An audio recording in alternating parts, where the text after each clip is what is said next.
Yo, what's up, everybody? I want to welcome you all to another great episode of the Scale Your Business podcast, where we want to help small business owners like you succeed.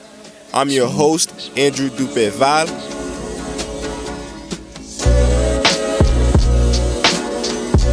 I just wanna buy my mama a house.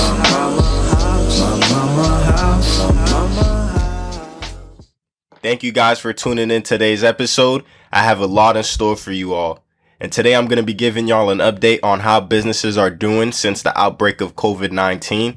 I'm also going to be going over the list of resources and funding that I've been promoting on my IG page, which consists of updates on what funds are still available and what resources and organizations are out there ready to help you guys as small business owners.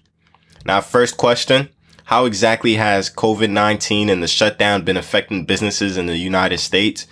Well, for large corporations and public companies in the U.S., many restaurants, casinos, airlines, and companies that provide some sort of in-person entertainment or are involved in the travel industry have definitely dropped tremendously in sales due to COVID-19.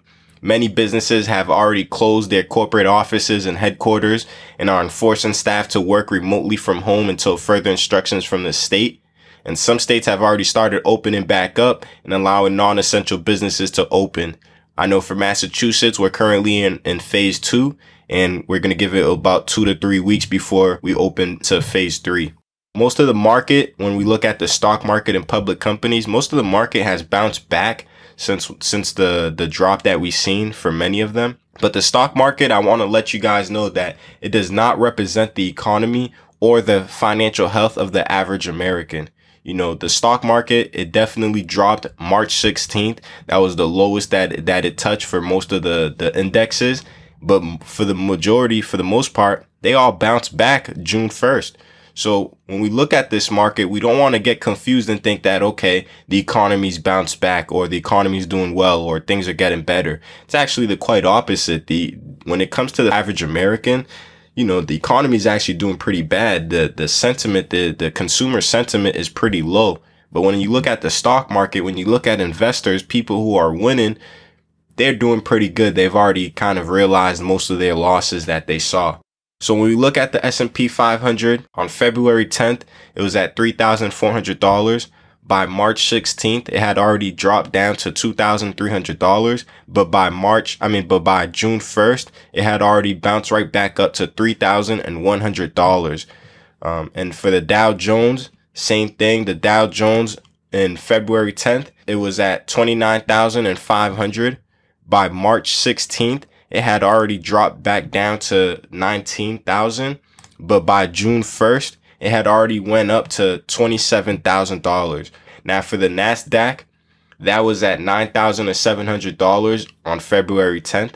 It had dropped down to $6,600 on March 16th and actually went higher than what it was in February 10th on June 1st. So by June 1st, it had already touched $9,791, which is $91 higher than what it was February 10th.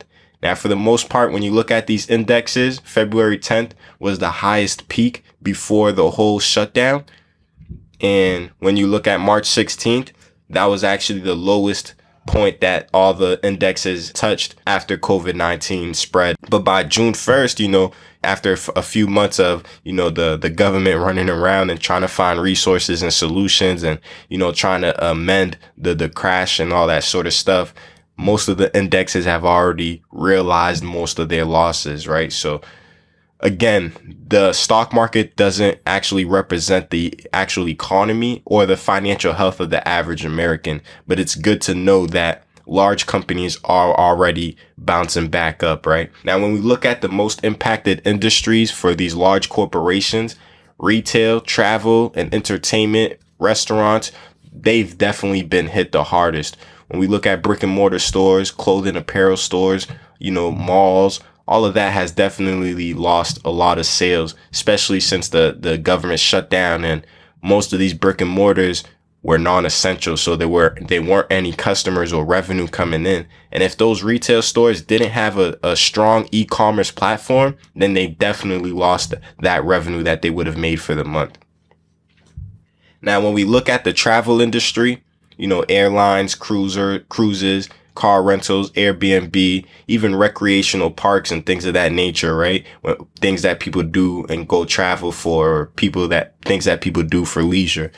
A lot of these things have definitely saw a big drop in sales as well, because as the government shut down, there was less people active to go travel. There was less people active to go to recreational parks, and it was also non-essential. So many of those things were already shut down and couldn't be accessed by the public regardless if they wanted to or not. But, as we take a look at post-COVID, we want to make sure that we're aware that consumers no longer want to interact with businesses the same. Consumers are still scared of COVID-19 and any other diseases that can happen when they go travel, or when they join these cruises, or when they partake in these recreational parks. They want to make sure that their health and their safety is top priority. They want to make sure that their family is safe. They want to make sure that these companies are prioritizing their health. Now, when we take a look at some of the bankruptcies that we've seen from these large corporations, there's been quite a few. It's not only the small businesses that have been impacted by COVID-19 and the government shutdown. It's also these large corporations. And to name a few, JCPenney had a notable bankruptcy, Goldman Gyms, Mohegan Gaming and Entertainment, Lord & Taylor, Hertz, True Religion Apparel, Neiman Marcus, J. Crew. Disney even cut its dividends. And if you guys are familiar with dividends, Disney's been paying the dividend for quite some time now. And for them to cut their dividends post-COVID, that's a very major deal. So, that's something to take note of. So as you can see, most of those companies that I named, there's obviously a lot more public companies that filed for bankruptcy. But a lot of these companies are in the retail or in travel or in entertainment. And like I mentioned, those are the industries that have seen the largest impact or negative impact. These companies that are filing for bankruptcy does not necessarily mean these companies are out of business, does not necessarily mean these companies are not dominant leaders in their market. It just means that they need to restructure how their liabilities are written and how their assets are accounted for, right? With that being said, many companies, especially large companies, always go through every so years some type of bankruptcy, so that way they can restructure the way their books are for their liabilities and their assets. Now, when we take a look at nonprofits, like most in-person businesses, there are many nonprofits that have experienced a drop in engagement with their programs, services, and events. Many local nonprofits are leaning towards crowdfunding sources to raise capital, especially from their local communities. And the ones that were able to transition their programs and services online without a hiccup, they've definitely been able to continue their good work remotely. And for the most part, nonprofits from all over the nation have been stepping up to help the community and small businesses and entrepreneurs bounce back. So shout out to these nonprofits that are still fighting the good fight. Obviously, funding is a little bit tight right now. They're not able to have programs that they've planned for 2020. Some of the services that they wanted to do and offer for the year, they weren't able to do because of COVID-19 and the shutdown. And even think about some of the fundraising events. A lot of these nonprofits rely on fundraising events, sometimes their annual events. And for 2020 to or COVID-19 to, cancel, or the government to shut down, and all these events are no longer able to be had, it's like, where is this money going to come from now, right? So like I said, many local nonprofits are leaning towards the crowdfunding sources, their local crowdfunding sources. So they're looking to the community to chip in, donate, share their cause, even volunteer, whatever they can do to make sure that nonprofit continues. Because once COVID-19 is done, we're going to rely heavily on the nonprofits to help the people who are impacted the most from COVID-19 and the government shutdown.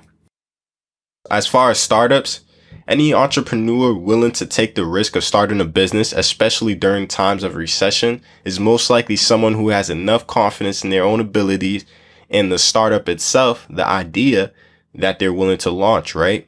And in the past, there have actually been many large corporations that started off small during the past U.S. economic recessions. And some notable businesses that were actually founded during the 2008 crisis are Uber, Airbnb, Square, Groupon, and even Disney way back in the Great Depression of 1920s, right? So don't look at this recession, or don't look at this government shutdown or this pandemic as a obstacle that is going to deter you from starting your business. If you're confident in your own abilities and you're very confident in the idea that you have, start the business. Regardless of the situation that we're in, the business will thrive and it will succeed. The only thing that matters is, how are you going to adapt to the new world? How are you going to put the customers first? And how are you going to keep up with all the innovation? And how are you going to innovate and shake up the world, right? So if you have those abilities, start the business. Don't wait. Many of these businesses that I've mentioned that were founded during the 2008 crisis, many of them started off with groundbreaking and innovating products and services that would change everything about their respective industries forever. So if you want to start a business now, take advantage of the new trends that are popping up due to COVID-19, right? And some of those trends include social distancing, online platforms and engagement, social responsibility, so on and so forth. Take advantage of some of those trends. And if you're a business or if you're someone that is in that industry, innovate it. Make some groundbreaking products and services that would shake up the whole industry, because that's what these businesses that were founded during the 2008 crisis did. When you look at Uber, it shook up the whole travel industry, or I should say the whole taxi industry, right? Getting a ride sharing, whatever you want to call it. It shook it all up, and it actually created its own industry called ride sharing. Airbnb, same thing. When you look at hotels, inns, Airbnb shook up that whole industry. Square, it shook up the whole industry about not having to go to the bank to give someone money, not having to do a wire transfer. Instead, you can go on your phone, a Square mobile app, and you can send your friends money and you can receive money free of cost. They shook up the whole industry.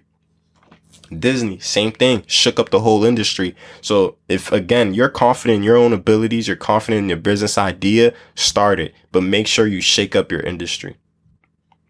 Now, as we look at small businesses, according to a survey by the U.S. Chamber of Commerce, 54% of small businesses state that the lack of profitability due to the decreased number of customers will be their biggest concern as we reopen the economy.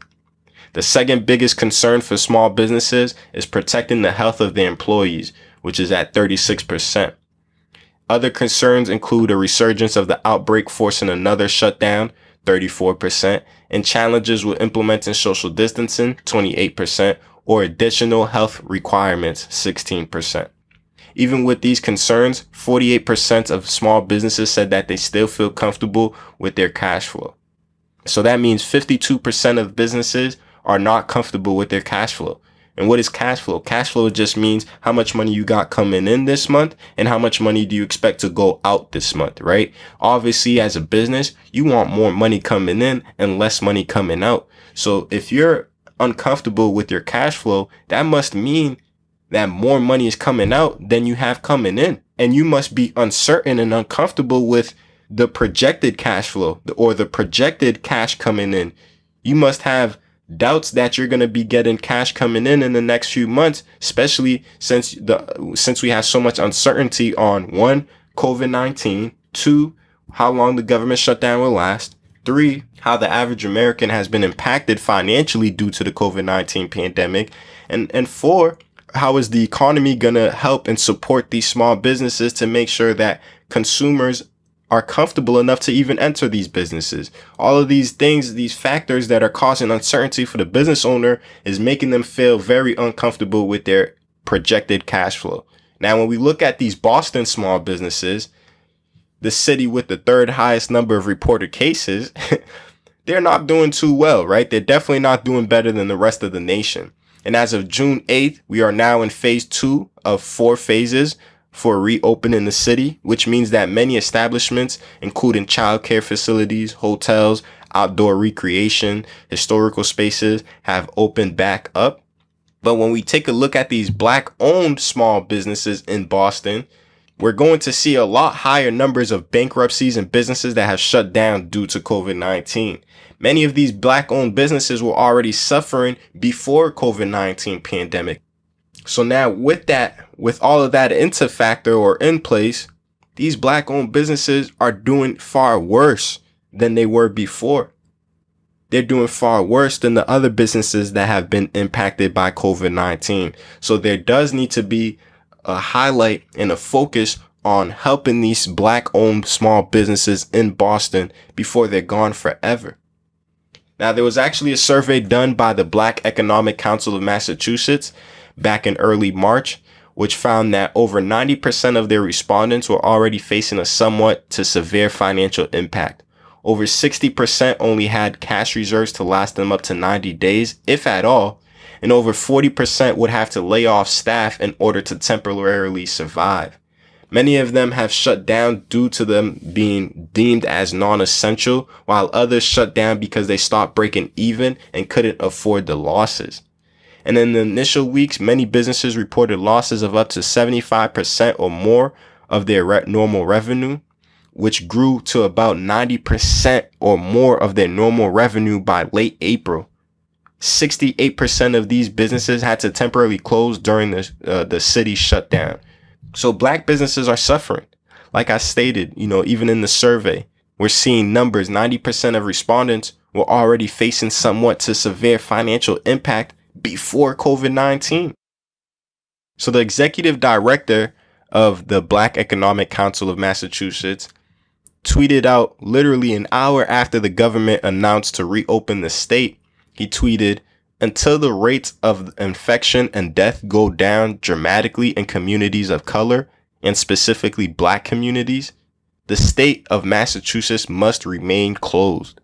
The state has the resources to help sustain businesses until then, and it should do so." And what exactly was Siggon really saying when he tweeted that out? I can share some of the concerns with him, because as we look at these alarming statistics for Black-owned businesses in Boston, they're not ready to reopen. They're not ready to try to transition and to this whole new normal, or whatever we want to call it, quote unquote. And they also don't have enough money to even hire back most of the employees that they had to let go. And they won't have enough money to sustain themselves as the economy slowly becomes back to normal, right? Or whatever that is. Consumers aren't just going to get up because the state has opened and just rush to these businesses. It's going to take time before they trust these businesses again, before they trust the world. Now, some more notable statistics on these Black-owned businesses. Despite being 25% of the city's population, Black residents make up more than 42% of Boston's coronavirus cases. Here are some more notable statistics on Black-owned Boston businesses and just the Black population in Boston itself. Despite being 25% of Boston's population, Black residents make up more than 42% of Boston's COVID-19 cases. That's almost half of all the cases, but Black residents only make 25% of the city's population. And when we take a look at these businesses, there are over 1,200 Black-owned firms out of 40,000 businesses in Boston. And out of these 1,200 Black-owned firms, they employ 13,000 Massachusetts residents. Who do you think those employees are for these Black-owned firms? Black employees, Black residents. And when your Black residents are at a fast rate dying from COVID-19, at a fast rate being impacted by COVID-19, where are you going to get employees? Where are you going to get your customers? There are only 8 Black-owned liquor licensed bars and restaurants in the city out of a total of 1,200 bars in Boston. There's 1,200 bars in Boston, and out of that, there's only 8 Black-owned liquor licensed bars. 8 out of 1,200. 5 of those 8 Black-owned liquor licensed bars came together to form a group called Boston Black Hospitality Coalition. Now, this group of 5 Black-owned bars in Boston, they formed this new coalition to advocate and provide support for each other and the other Black-owned restaurants in Boston. They told the news reporters that if they don't set up this coalition, it's almost certain that there won't be any Black-owned restaurants left by the time Boston reopens. This is what the coalition told Boston reporters. So the Boston Black Hospitality Coalition reported a few statistics to give us a snapshot on how Black-owned businesses are doing amidst the pandemic. They said that 90% of their business revenue came from on-site consumption that is no longer possible due to stay-at-home advisories and social distancing guidance. 83% of their businesses are located in Roxbury. 75% of their customer base is people of color. 88% of their people of color workforce was laid off during the crisis, which affected 116 households. $1.2 million of estimated revenue was lost during the period of March, April, and May. And 100% of their businesses will have to consider closing doors for good if the status quo continues. Nia Grace continued to tell reporters that she had to lay off 90% of her staff during the COVID-19 crisis because the business lost over 90% of its regular income once the outbreak started in Massachusetts. These are some alarming statistics for Black-owned businesses in Boston, and how many people are really shedding a light on it. You know, we're on social media, we're seeing all these Instagram posts, we're seeing all these social media posts that are tagging these Black-owned businesses, not only in Boston, but in Massachusetts and, you know, across the whole United States. But what is that exactly doing? The Boston Black Hospitality Coalition said that 75% of their customer base is people of color. 83% of their businesses are located in Roxbury. 25% of the city's population is Black. We're talking Boston. But Black residents make up more than 42% of Boston's coronavirus cases. The Black population is left with 58% because 42% are dealing with COVID-19. 58% is left in Boston. Out of that 58%, we're expecting them to go shop at these Black-owned businesses. But they're also being impacted by COVID-19. These Black-owned businesses had to let go of their employees. They had to shut down. So when we take a look at how businesses are doing across the nation, that looks very much different for how businesses are doing in Boston. And when we take a look at Boston Black-owned businesses, that looks completely different from Massachusetts businesses and United States businesses, and how Black businesses are doing across the United States. So as we take a look at some of the solutions available to help small businesses during this pandemic, you know, there's quite a few. We got some government and SBA loans and products that have been offered since the outbreak. We also have a few organizations and nonprofits and even people in the community that have created funding options and funding applications and things of that nature. So I'm going to list off a few that caught my eye. Obviously, for the government and the SBA side of things, you know, you want to take advantage of the CARES Act unemployment when it comes to accessing money or getting money to help pay for some of the employees that you might have to let go, or for the employees that you don't want to let go. There's something called the PPP, the Paycheck Protection Program, which is established under the CARES Act, and it's implemented by the SBA to support businesses that need to continue their payroll, right? So this program provides small businesses with funds to pay up to 8 weeks of payroll costs, including benefits. Funds can also be used to pay interest on mortgages, rent, and utilities. If you want the loan to actually be forgiven and instead be a gift or a grant rather than a loan, then you need to provide information of how are you using this money to pay for your employees? How are you using this money to hire back employees? And how is this money being used to continue job security in your state and your city? In Massachusetts specifically, there's the Massachusetts Work-Share Program. This Work-Share Program is an alternative for employers faced with a cut in workforce. Employers can divide available work between affected employees instead of laying off workers. It allows employees to receive a part of their unemployment insurance benefits while working reduced hours. So if you don't want to cut off your workforce, but you want to reduce hours, look into this Work-Share Program.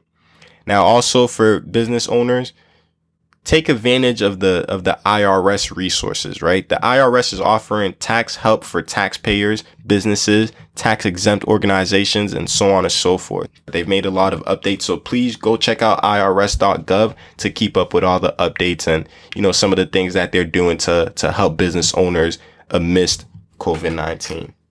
Now, as far as what's available out there for funding, there's quite a few organizations, like I mentioned, and people that have stepped up to provide, relief funds or even GoFundMe funds. And they've been raising money from the community to help businesses that need it the most, right? So the first one that comes to mind is this GoFundMe called Rebuild the Block.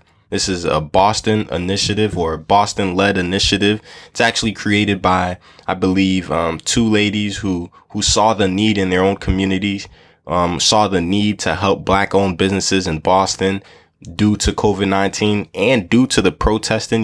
Many Black-owned businesses suffered from looting or suffered from the protest and the riots. So they came out with this Rebuild the Block GoFundMe to help these Black-owned businesses. So if you want to support the GoFundMe and donate to it, please do so.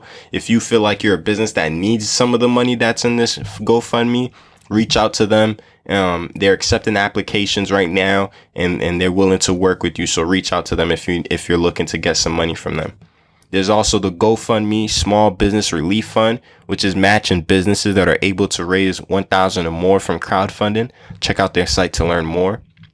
You got relief funds for restaurant workers, and there's a whole bunch of that. I also put that on the list of resources and funding PDF, which you can find on learntoentrée.com/SYB.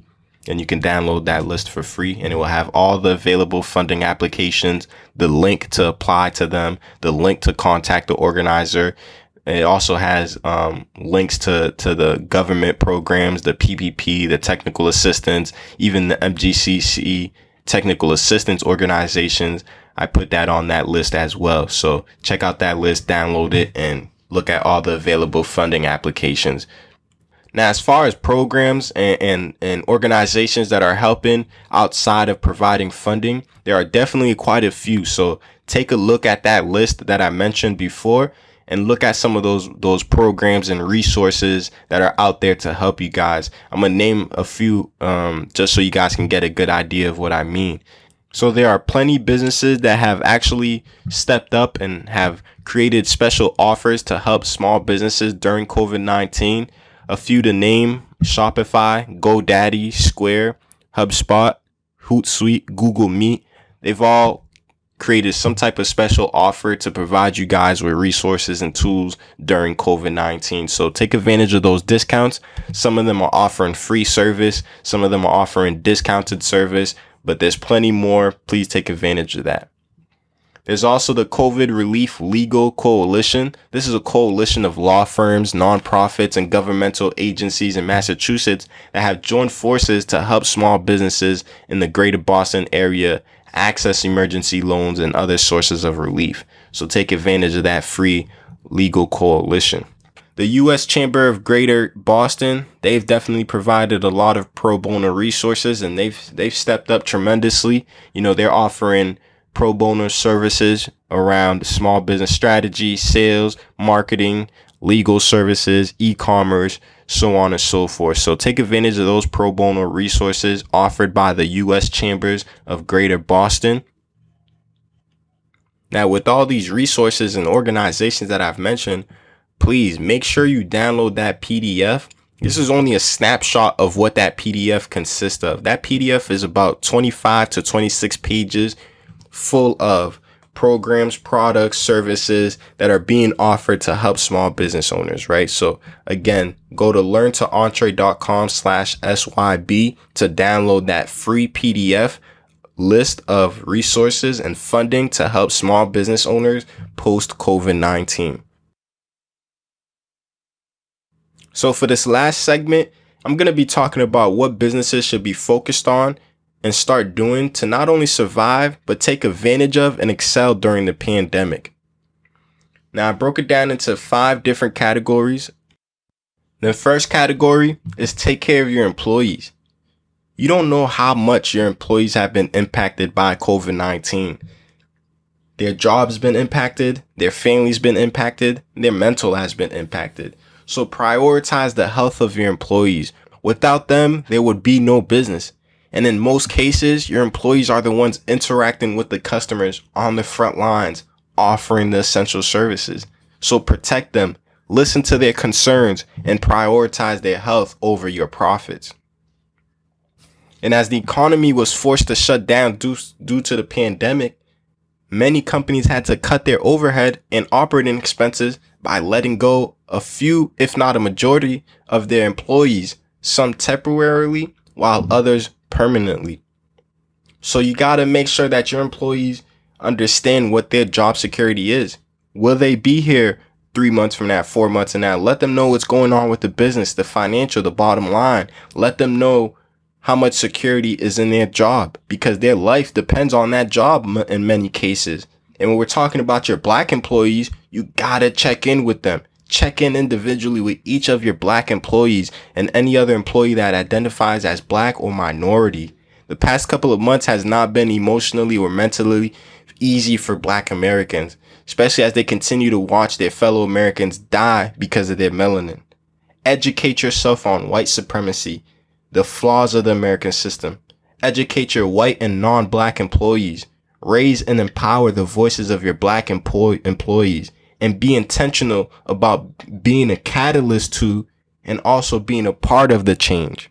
Now is also a good time to check in with your immigrant, LGBTQ+, female, and introverted employees that don't normally talk as much as your other employees. Check in on all of your employees. Make sure they're okay. Like I mentioned before, the Black, the minority, the LGBTQ, they've been impacted far more than any other race or identity due to COVID-19 and pre-COVID-19. So check in on them. Make sure they're okay. Make sure they understand what's going on and how the company plans to move forward.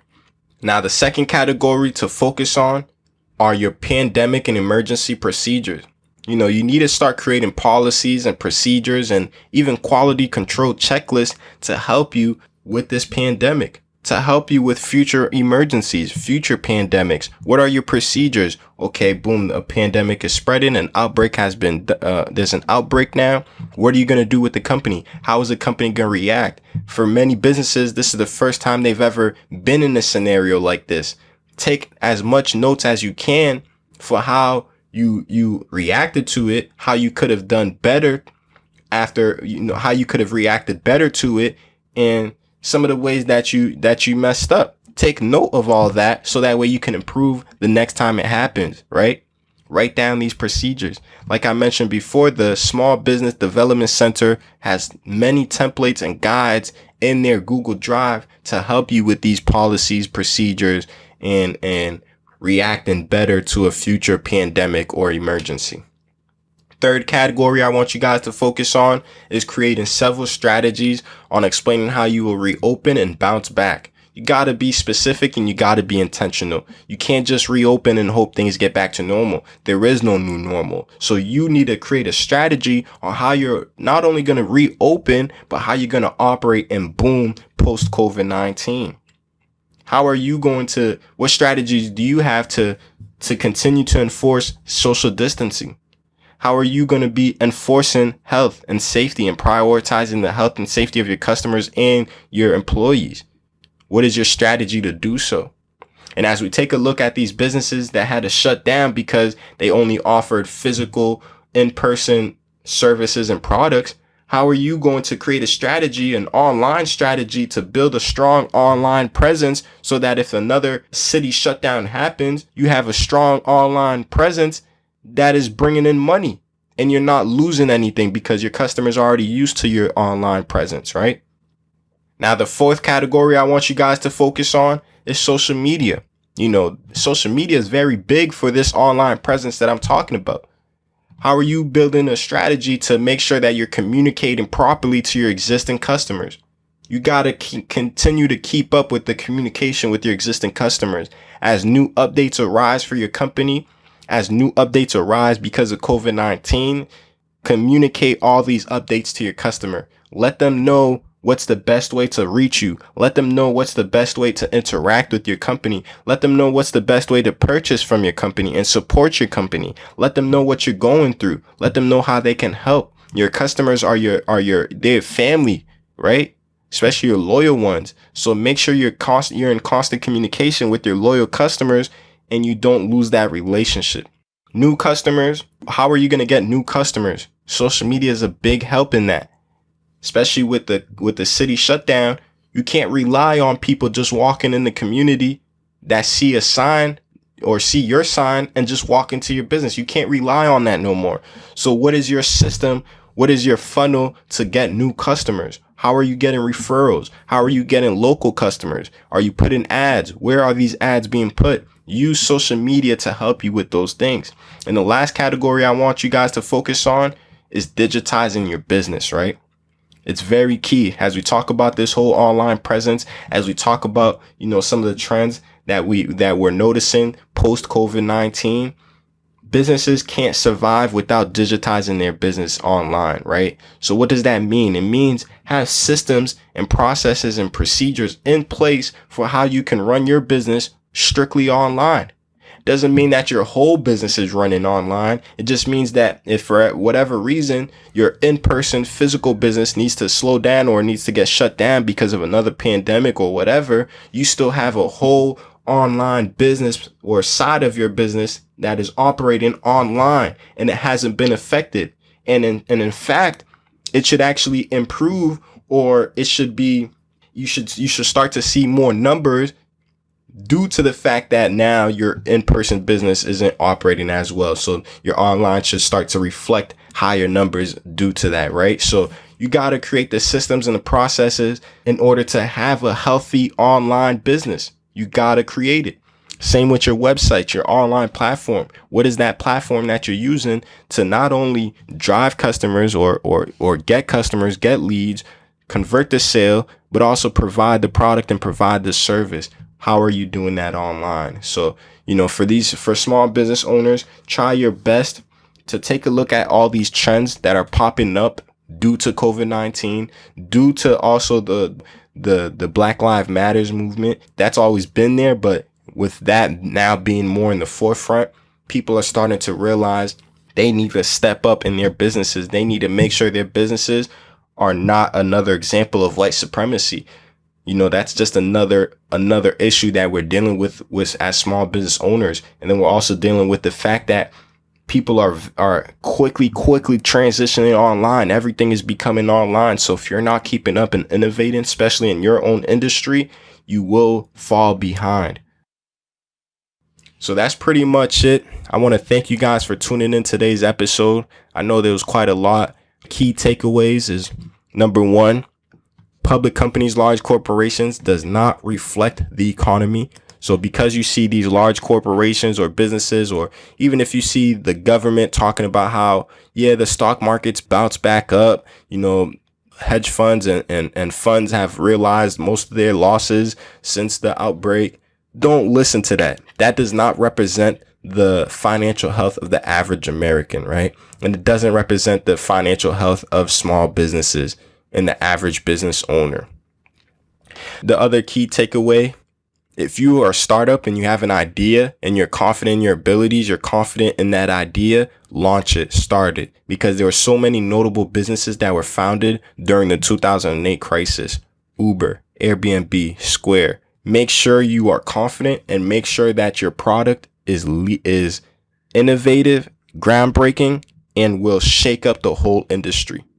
Another key takeaway is the disparity for Black-owned businesses in Boston. Like I mentioned before, they're suffering right now. And the only people that care are Blacks. The only people that will help, Blacks. So if you are Black and you're listening to this podcast, it's time that we unite. We can't let these businesses close. Roxbury is definitely deep rooted in Boston, and Roxbury has so much Black history. So much has been done by Blacks in Roxbury. The history is rich. We can't lose those Black businesses.